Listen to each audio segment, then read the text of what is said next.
शादी की रात जब मैंने अपनी बीवी का काला चेहरा देखा तो मैं बहुत नाराज हुआ। जब मैंने उसे तलाक देने की ठानी तो वो मेरे पैरों में गिर पड़ी और बोली, आप दूसरी शादी कर लीजिए, मैं घर के किसी कोने में पड़ी रहूंगी। मैंने एक खूबसूरत औरत से शादी की और उसे घर ले आया। पहली बीवी नौकरानी बनकर उसकी सेवा करने लगी। घर में सभी खुश थे क्योंकि उन्हें मुफ्त की नौकरानी मिल गई थी। लेकिन एक रात अचानक मैं बाहर खड़ा खामोश निगाहों से अपने घर के दरवाजे को देख रहा था। न जाने क्यों आज हिम्मत नहीं हो रही थी कि दरवाजा खोलकर अंदर जाऊं। पास की मंदिर से भजन की आवाज गूंजी तो मैंने आसमान की ओर देखा। सर्दियों की शाम जल्द ही रात की स्याही में बदल रही थी। मैंने एक गहरी सांस ली। चाहूं या ना चाहूं, आखिरकार मुझे अपने घर तो जाना ही था। इसके अलावा मेरा और कोई ठिकाना भी नहीं था। मैंने दरवाजा खोला और अंदर दाखिल हो गया। पूरा घर हमेशा की तरह चमक रहा था। मार्बल के फर्श पर मुझे अपनी परछाई नजर आ रही थी। शाम के इस पहर भी घर में कहीं धूल का नामो निशान नहीं था, जैसे घर की कई बार सफाई की गई हो। मेरे जूते मिट्टी से सने हुए थे। मैं जब आगे बढ़ा तो फर्श पर मेरे पैरों के निशान बनते चले गए। ड्राइंग रूम में दाखिल होते ही मेरी निगाह अंदर के नज़ारे पर पड़ी। वहाँ रौनक थी। मेरी बीवी सुर्ख लिबास में सज धज कर टीवी देख रही थी। उसके हाथ में चाय का कप था। उसे देखकर मेरे होठों पर मुस्कान फैल गई। वो बेहद हसीन थी। एक बच्चे की माँ बनने के बाद भी उसके हुस्न में कोई कमी नहीं आई थी। मुझे देखते ही उसने मेरे पास बैठने का इशारा किया और किचन की ओर मुंह करके आवाज़ लगाई, जीविका, जरा अमित के लिए चाय ले आओ। मैं चुपचाप उसके पास बैठ गया। आज मेरा दिल बुझा हुआ था। मेरी बीवी भी मेरे चेहरे को देखकर कुछ समझ रही थी। वो इधर उधर की बातें करके मेरा ध्यान भटकाने की कोशिश कर रही थी। शायद उसे भी अंदाजा हो गया था कि मैं किस बात से परेशान हूँ। थोड़ी ही देर में जीविका चाय का कप लेकर किचन से बाहर आई। उसे देखकर मैं चौंका, लेकिन वो चुपचाप चाय रखकर वापस लौट गई। मेरी बीवी ने उसे शाम के खाने की लंबी लिस्ट पकड़ा दी। जीविका ने सिर हिलाया और किचन की ओर मुड़ गई। रास्ते में ज़मीन पर पड़े खिलौनों को समेटकर मेज पर रखा। मेरी नज़रें दूर तक उसका पीछा करती रहीं, मगर अब मैं मजबूर था। चाय का कप हाथ में था, लेकिन मैं खोया खोया सा था। शाम का खाना बहुत स्वादिष्ट था। जीविका के हाथों में तो जैसे कोई जादू था। मेरी बीवी लगातार बातें कर रही थी और मैं गुमसुम सा उसकी बातों का जवाब देता रहा। खाने के बाद मैं जल्दी सोने चला गया। दिमाग पर न जाने कैसा बोझ था कि काफ़ी देर तक करवटें बदलने के बाद भी नींद नहीं आई। मेरी बीवी गहरी नींद में थी। सोते हुए भी उसके हसीन चेहरे को देखना मुश्किल हो रहा था। मैं खामोशी से उठकर कमरे से बाहर आ गया। यूं ही कमरे में इधर उधर टहलते हुए मेरे कानों में एक अजीब सी आवाज़ पड़ी। आवाज़ जिस दिशा से आ रही थी, मेरे कदम अनिच्छा से उस ओर बढ़ गए। कमरे का दरवाज़ा खुला था। मैंने हल्का सा दबाव डालकर दरवाज़ा खोला और जो दृश्य मेरे सामने था उसे देखते ही मेरे होठों से एक घुटी हुई चीख निकल गई। जो कुछ मैंने देखा उसके बाद खुद पर काबू पाना मेरे लिए नामुमकिन हो गया था। इसी वजह से आज मेरा दिल बोझिल था। ये एक अनजाना डर था जिससे सुबह से ही मैंने अपनी गिरफ्त में ले रखा था। आज मैं उस डर को अपनी आंखों से हकीकत बनते देख रहा था। उल्टे पांव दौड़ते हुए मैं वापस अपने कमरे में आ गया। मेरी सांसें थमने का नाम नहीं ले रही थी और मेरे पसीने छूट रहे थे। इस सर्द मौसम में भी मुझे अपने शरीर पर पहने हुए कपड़े चुभने लगे। मेरा दिल जोर जोर से धड़क रहा था। आंसू थे कि रुकने का नाम ही नहीं ले रहे थे। अगर कोई रात के सन्नाटे में मुझे, जो कि एक मजबूत मर्द था, रोते हुए देख लेता तो न जाने क्या सोचता, लेकिन सच्चाई तो ये थी कि मुझे बीता हुआ कल पूरी ताकत से झकझोर रहा था। चाह कर भी मैं खुद को 3 साल पहले की उस घटना को याद करने से नहीं रोक पाया जिसने मेरी पूरी जिंदगी को उलट पुलट कर रख दिया था। इंग्लैंड से पढ़कर लौटा था तो मेरी व्यक्ति महत्व में एक अलग ही निखार था। मैं खुद को हवा में उड़ता हुआ महसूस कर रहा था। पूरे खानदान में कोई लड़का मेरे मुकाबले का नहीं था। यहाँ तो लोग हिंदुस्तान में पढ़ने को तरसते हैं। उनके माँ बाप उन्हें कम उम्र में ही वर्कशॉप या सब्जी के ठेले पर खड़ा कर देते हैं, लेकिन मेरे माँ बाप ऐसे थे जिन्होंने मेहनत मजदूरी के बावजूद मुझे इंग्लैंड पढ़ने भेजा। मैं खुद भी काबिल था, इसलिए स्कॉलरशिप हासिल कर ली। 4 साल इंग्लैंड में पढ़ाई के बाद जब मैं वापस आया तो पूरी तरह बदल चुका था। मेरे घर आने की खुशी में माँ ने पूरे खानदान को दावत पर बुलाया था।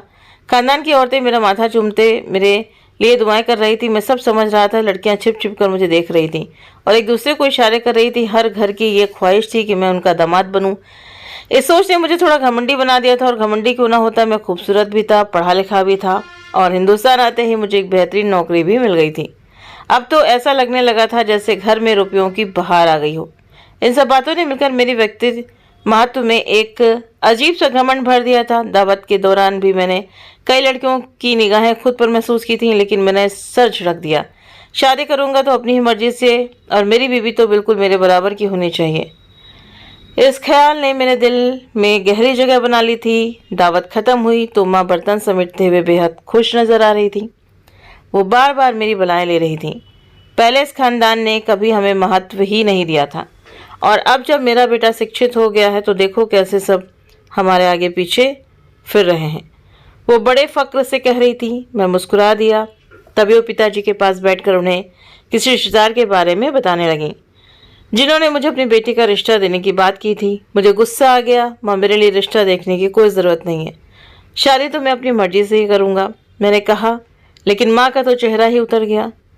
खबरदार जो ऐसी बात की, अपनी मर्जी से न जाने कहाँ से लड़की उठा कर ले आएगा। शादी से पहले जात खानदान सब देखना होता है, और सबसे ज़रूरी बात है कि लड़की घर बसाने वाली होनी चाहिए। इसलिए शादी मैं अपनी मर्जी से ही करूँगी, और फिक्र मत कर, मैं तेरे लिए हीरे जैसी लड़की ढूंढ कर लाऊंगी। माँ की बात पर मैं मुस्कुरा दिया। चाहे मैं ढूंढूं या माँ, मुझे तो हीरे जैसी लड़की ही चाहिए थी। इसी बीच मेरे मोबाइल पर किसी की कॉल आ रही थी, और मैं मोबाइल हाथ में लेकर घर से बाहर निकल गया। लेकिन जहन अब भी माँ की बातों में ही उलझा हुआ था। शादी के सपने तो मेरे दिल में पहले से थे, और वैसे भी कौन सा नौजवान लड़का होगा जिसे शादी की ख्वाहिश न हो। अच्छा घर, अच्छी शिक्षा, पैसे की कोई कमी नहीं थी। अब बस जिंदगी में एक खूबसूरत बीवी की कमी थी, जो मेरे साथ कदम से कदम मिलाकर चल सके। एक रोज़ जब मैं नौकरी से घर आया तो घर में कुछ गैर मामूली चहल पहल नजर आई। अपने कमरे में दाखिल हुआ तो देखा एक औरत मेरे सामने बैठी थी, जो अचानक उठकर मेरा माथा चूमने लगी। मैंने गौर से देखा तो उनकी शक्ल कुछ जानी पहचानी लगी। मैंने सवालिया निगाहों से माँ की तरफ देखा। माँ मुस्कुराई। ये तुम्हारी बुआ है जो दूसरे शहर में रहती हैं। तुम्हारे इंग्लैंड से आने की खबर मिली तो तुमसे मिलने के लिए आई हैं। माँ की बात पर मैंने समझने के अंदाज में सिर हिला दिया। बुआ मुझसे बहुत मोहब्बत से पेश आ रही थी। उनके साथ उनके पति भी थे, वो भी अच्छे इंसान लगे। हाँ, उनके हुलिये से लग रहा था कि वो लोग ज़्यादा संपन्न नहीं हैं। कपड़े सादे मगर साफ सुथरे और अच्छे से इस्त्री किए हुए थे। पिताजी उनसे बहुत मोहब्बत से पेश आ रहे थे, और माँ भी बार बार खाने पीने की चीज़ें उनके सामने रख रही थी। और मुझे ये सब थोड़ा अजीब जरूर लगा, क्योंकि माँ ने कभी अपने ससुराल वालों की इतनी खातिरदारी तो नहीं की थी। लेकिन मैं कंधे उचकाकर अपने कमरे में चला गया। बाहर काफ़ी देर तक महफिल जमा रही। सब लोग आपस में हंसी मजाक करते रहे। अगली सुबह मैं काम पर चला गया। जब वापस आया तो माँ बहुत खुश थीं। उन्होंने बताया कि बुआ लोग यहाँ इसलिए आए थे क्योंकि वे मुझे अपनी बेटी का रिश्ता देना चाहते हैं। मैं गुरूर से मुस्कुरा दिया। लोग तो अब मुझे घर आकर अपनी बेटियों के रिश्ते देने को तैयार थे। माँ बहुत खुश थीं, और वो इस रिश्ते के लिए रजामंद भी थीं। लेकिन मुझे थोड़ा संकोच लग रहा था।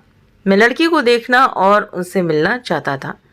जब मैंने अपनी बात माँ से कही तो वो हंस पड़ी और बोली, अरे फिक्र की कोई बात नहीं, मैंने उसे देख रखा है। वो बेहद खूबसूरत है और तुम्हारी हर उम्मीद पर खरी उतरेगी। वे लोग दूसरे शहर में रहते हैं और गरीब भी हैं, इसलिए वहाँ जाकर लड़की को देखना मुमकिन नहीं है।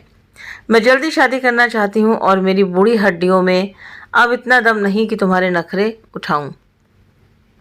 तुम्हारी बीवी आएगी तो वही तुम्हारे लाड उठाएगी। माँ की बात सुनकर मैं चाह कर भी मना ना कर सका। मुझे पता था कि मेरी माँ इतनी जल्दी किसी चीज़ को पसंद नहीं करती, और अगर उन्होंने ससुराल की किसी चीज़ की तारीफ़ की है तो वो वाकई अच्छी होगी। मैंने शादी के लिए रजामंदी दे दी। घर में तुरंत ही शादी की तैयारियां शुरू हो गईं। मैंने पूरी कोशिश की कि किसी तरह अपनी होने वाली बीवी से बात कर सकूं, लेकिन मुझे पता चला कि उसके पास मोबाइल फ़ोन भी नहीं है, और ना ही वो किसी से इस तरह की मुलाकात करती है। कोई बात नहीं, मैंने खुद को तसल्ली दी। शादी में अब दिन ही कितने रह गए हैं। ऑफिस में मेरे सभी दोस्तों को मेरी शादी की खबर लग गई थी, और सब मुझे मुबारकबाद दे रहे थे। वे सभी हाई स्टैंडर्ड वाले लोग थे, इसलिए मैंने शहर के सबसे बड़े हॉल में अपना रिसेप्शन की पार्टी रखी थी। मैं चाहता था कि जब मैं अपनी बीवी के साथ स्टेज पर जाऊं तो सबकी निगाहें हम पर ठहर जाएं। शादी का दिन आ गया। मैंने दिल खोलकर पैसे खर्च किए थे। बारीक की एक एक चीज़ शानदार बनाई गई थी। हमें बारात लेकर दूसरे शहर जाना था। सफ़र की थकावट ने हम सबको थका दिया था, लेकिन मुझे अपनी शादी की खुशी थी। हालांकि जब मैं एक छोटे से घर में दूल्हा बनकर बैठा तो मुझे घुटन सी महसूस होने लगी। मुझे वहाँ बैठना बहुत बुरा लग रहा था। मैंने माँ से कहा भी था कि बुआ से कह दें कि शादी हॉल में हो, लेकिन उन्होंने अपने छोटे से घर में ही इंतज़ाम कर लिया था। मैं जाकर भी कुछ नहीं कर सका और चुपचाप सहन करता रहा। मैं बेसब्री से अपनी दुल्हन का इंतज़ार कर रहा था। थोड़ी देर में शादी के मंत्र पढ़ा दिए गए और शादी संपन्न हो गई। मैंने माँ की ओर सवालिया निगाहों से देखा। मुझे भूख लग रही थी, लेकिन दुल्हन वालों की तरफ से खाने पीने की कोई चीज़ पेश नहीं की जा रही थी। आखिरकार थक हार कर मैंने अपने ससुर से पूछ ही लिया। मेरा सवाल सुनकर वो खामोश हो गए। फिर बोले, बेटा, हमने तो पहले ही कह दिया था कि हम बारातियों को खाना नहीं खिला सकते।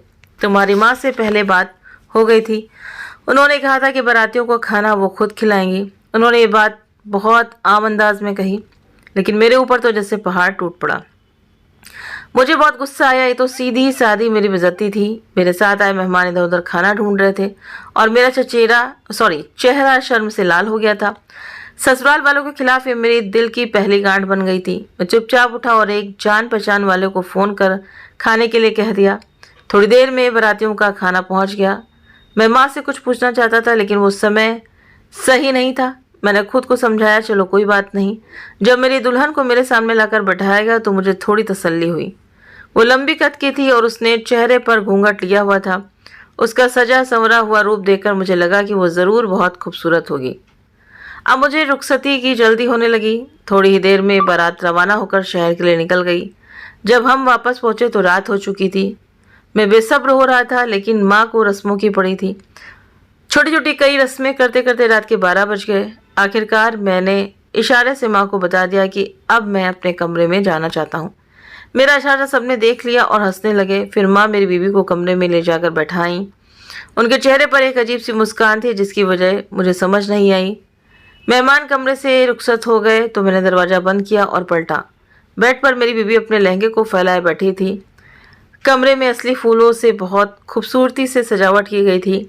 मैं धीरे धीरे चलता हुआ बिस्तर की तरफ गया और उसके सामने जाकर बैठ गया। आज मेरे अरमानों के पूरे होने का दिन था।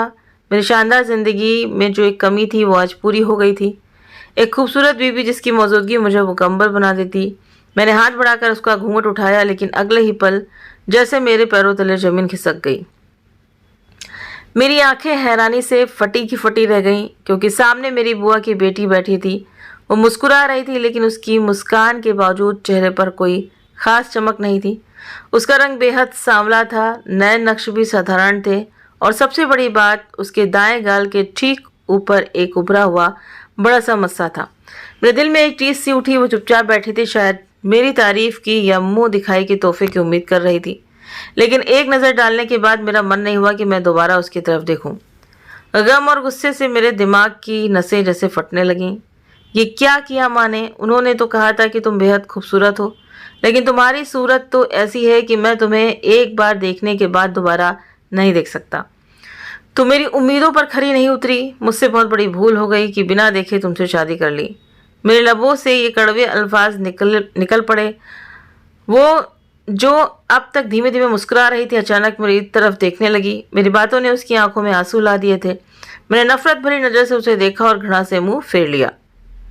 मुझे तो हमेशा से गोरे रंग की चाह थी, और मेरी बीवी का रंग इतना सांवला होगा ये तो मैंने कभी सपने में भी नहीं सोचा था। सांवले रंगत पर किया गया मेकअप उसे और भी बदसूरत बना रहा था। मैं घबरा कर बिस्तर से नीचे उतर गया और कहा, मैं तुम्हें तलाक दे दूंगा। मैं तुम्हें अपनी बीवी बनाकर नहीं रख सकता। कल रिसेप्शन में सब लोग तुम्हें देखकर मेरा मजाक उड़ाएंगे। मेरी इन बातों से उनके चेहरे पर जैसे सन्नाटा छा गया हो। वो अचानक बिस्तर से नीचे उतरी और मेरे पैरों को पकड़ लिया। नहीं अमित, भगवान के लिए मुझे तलाक मत देना। मेरे माँ बाप बहुत गरीब हैं, ये सदमा उनके लिए पहाड़ जैसा होगा। अगर मैं बदसूरत हूँ तो इसमें उनका क्या कसूर है? मैं आपको हर खुशी दूंगी, बस मुझे तलाक मत दीजिए। वो फूट फूट कर रो रही थी, लेकिन उसके गहरे सांवले हाथों में मेरे सफ़ेद पैर बहुत अजीब लग रहे थे। मैं पीछे हट गया। मैंने अपने सिर से टोपी उतार कर फेंक दी। मेरा दिल चाह रहा था कि कमरे की हर चीज़ को तहस नहस कर दूं। वो फूट फूट कर रो रही थी। अचानक ही वो अपनी जगह से उठी और बोली, अगर आपको मेरी शक्ल सूरत पसंद नहीं है तो आप दूसरी शादी कर लें। मैं आपको कभी नहीं रोकूंगी, बस मुझसे मेरा नाम मत छीनिए। मैं यहीं घर के किसी कोने में पड़ी रहूंगी और आप लोगों की सेवा करती रहूंगी। मैं आपसे बहुत मोहब्बत करती हूँ और आपके बिना नहीं रह सकती। उसकी बात पर मेरे अंदर नफरत की एक और लहर जाग गई। उसका मुझसे किसी भी किस्म का ताल्लुक अब बर्दाश्त नहीं हो रहा था, लेकिन मैं कुछ भी नहीं कर सकता था। काफ़ी देर कमरे में टहलने के बाद आखिरकार मैंने दरवाज़ा खोला और बाहर निकल गया। मैं बाहर सोफे पर बैठी थी। मुझे बाहर आता देख उनके चेहरे पर एक बार फिर मुस्कुराहट आ गई। उन्होंने मुझसे बिल्कुल नहीं पूछा कि मैं इस वक्त बाहर क्यों आया हूँ, वो भी आज की रात, बल्कि वो खामोशी से बैठी माला जपती रही। मैं घर से बाहर निकल गया। न जाने कितनी देर सड़कों पर भटकता रहा। आखिरकार मैंने फैसला कर लिया कि मैं अपने परख के मुताबिक एक खूबसूरत लड़की से शादी ज़रूर करूँगा। अगले दिन रिसेप्शन की पार्टी थी। मैंने उसे ताकीद की थी कि वो अपने चेहरे से घूंघट नहीं उठाएगी। उस बेचारे ने मेरी बात मान ली। पूरी पार्टी के दौरान लोग कहते रहे रिसेप्शन में दुल्हन का तो कोई घूंघट नहीं होता, लेकिन माँ सबको चुप करा देती। मेरा दिल उससे पूरी तरह बेजार हो चुका था। शादी के बाद जब दावतें शुरू हुई तो मैं बहाने बनाकर हर जगह मना कर देता। अगले दिन मैंने काम पर जाना शुरू कर दिया, लेकिन मेरा सबसे अच्छा दोस्त समीर कुछ कुछ समझ चुका था। मेरे जैसा घूमने फिरने का शौकीन इंसान शादी के अगले दिन ही काम पर पहुंच गया, ये बात उससे खटक गई। उसने मुझे उसी शाम अपने घर दावत पर बुलाया। मैंने मना करना चाहा, लेकिन उसने सख्ती से मेरी बात ठुकरा दी। उसने कहा, भला शादी के अगले दिन कौन काम पर जाता है? तुम हनीमून पर नहीं गए? अब भाभी को लेकर मेरे घर दावत पर जरूर आना। मेरी उतरी हुई शक्ल देखकर वो सब समझ गया था। ना चाहते हुए भी उस शाम मैं अपनी बीवी को लेकर उसके घर पहुंच गया। मेरे दो दोस्तों ने जब मुझे उस मामूली शक्ल सूरत वाली लड़की के साथ आते देखा तो वे समझ गए कि मेरा चेहरा उदास क्यों था। उसने घर में तरह तरह के पकवान बनाए थे। उसके घर वाले मुझे घर का ही एक सदस्य समझते थे, जबकि उनसे ये मेरी पहली मुलाकात थी। समीर ने खाने पर बैठने को कहा, लेकिन मैं थोड़ी देर के लिए ठिठक गया। उसकी छोटी बहन खाने की मेज सजा रही थी। उसे देखकर मैं अपनी नजरें हटाना भूल गया। वो इतनी हसीन थी जैसे सीधे स्वर्ग के बाग से इस दुनिया में आई हो। उसके लंबे घुंघराले बाल, नाजुक चेहरा और गोरी रंगत मेरे दिल दिमाग पर छा गई। मैं बिल्कुल वैसी ही लड़की को अपनी पत्नी बनाना चाहता था। जब मेरी नज़रों की दिशा का उसे एहसास हुआ तो उसने मुझे देखा और उसके चेहरे पर शर्म की लाली फैल गई। मेरा दिल बेकाबू हो गया। मैं किसी भी हालत में उसे अपनी बीवी बनाना चाहता था। मेरी बदसूरत बीवी चुपचाप ये सब देखती रही। उसने बहुत कम खाना खाया था। समीर के घर से लौटते वक्त मैं दिल ही दिल मैं तय कर चुका था कि मैं उससे यानी कि शमीर की बहन से बात करूंगा, और मैंने ज़्यादा इंतज़ार नहीं किया। अगले ही दिन मैंने उसे अपने दिल की बात बता दी। वो हैरान रह गया। उसने कहा, लेकिन अमित, अभी 2 रोज़ पहले ही तो तुम्हारी शादी हुई है। मैं सकपका गया। मैंने कहा, मुझे ऐसी बदसूरत बीवी नहीं चाहिए। वो तो माँ की पसंद थी। मैं अपनी पसंद से शादी करना चाहता हूँ। मैं तुम्हारी बहन को दुनिया की हर खुशी दूंगा।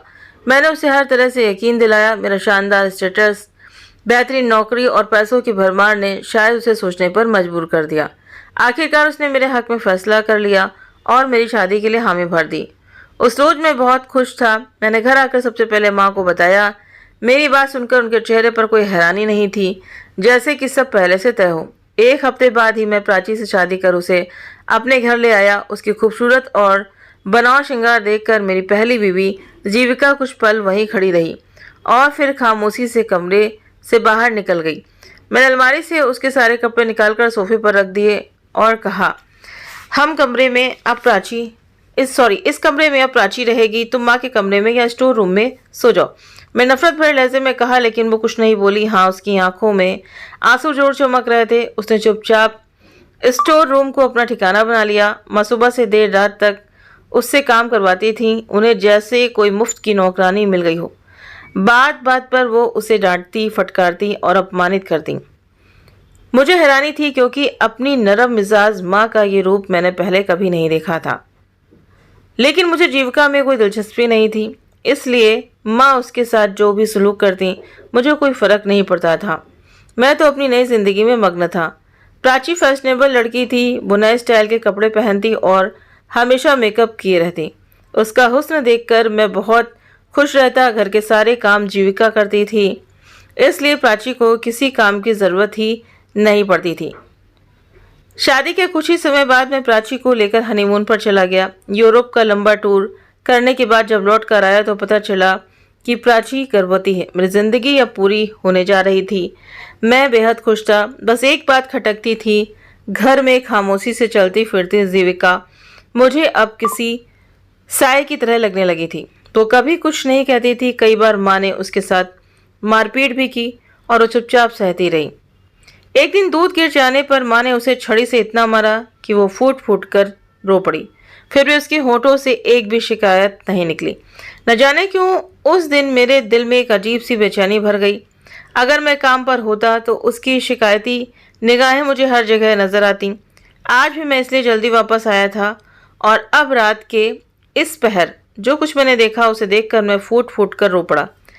मेरा बच्चा जोर जोर से रो रहा था। मैंने उठकर उसे देखा। प्राची बेखबर सो रही थी। मैंने उसे हिलाया और बच्चे के रोने की ओर उसका ध्यान दिलाया, लेकिन वो करवट बदलकर फिर सो गई। मैंने ठंडी सांस ली। खूबसूरत तो वो ज़रूर थी, लेकिन उसमें सलीकेदार नाम की भी कोई चीज़ नहीं थी। पूरी रात बच्चा रोता रहा तो मैं ही उसे संभालता। बच्चे को दूध पिलाकर मैं कमरे से बाहर निकल आया। मेरा रुख फिर उसी कमरे की ओर था जहां कुछ देर पहले वो मंजर देखा था। इस बार स्टोर रूम का दरवाजा खुला था। सामने ही जीविका बैठी फुट फुट कर रो रही थी। माँ अब भी उसके सामने खड़ी थी। देखा, तेरी माँ ने शादी के बाद जो कुछ मेरे साथ किया था उसका मैंने कैसे बदला लिया। मुझे तेरी शक्ल और सूरत देखकर अंदाजा हो गया था कि मेरा बेटा तुझे कभी मुंह नहीं लगाएगा, इसलिए मैंने जानबूझकर तेरी शादी उसके साथ करवाई।